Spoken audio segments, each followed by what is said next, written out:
Guys बघू शकता हे जे प्राणी वरती दगड घेऊन येतात आणि ते दगड हे पायऱ्यांच्या नूतनीकरणासाठी वापरले जातात। पायऱ्यांचं नूतनीकरण करण्यात येत आहे कारण का हा रस्ता जास्त वापरला जातो महादरवाजापाशी जाण्यासाठी।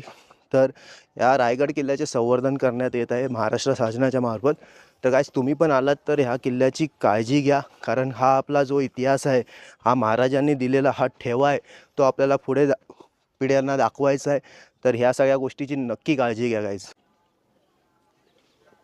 मित्रांनो बघू शकता आजूबाजूला सह्याद्रीतील कडे आणि हा काळा दगड, हा अखंड काळा दगड बघू शकता। त्याच्यावरती ही सकाळची सूर्यकिरणं पडलेली आहेत। महाराजांनी ह्या गडाची जी निवड राजधानीसाठी केली ते ह्यासाठीच केली। बघू शकता खाली पूर्ण दुर्गम प्रदेश, रानवाटा आपल्याला दिसू शकतात, बाजूला पूर्ण कडे दिसू शकतात आणि हा रायगडाचा व्ह्यू पण तुम्ही समोर बघू शकता।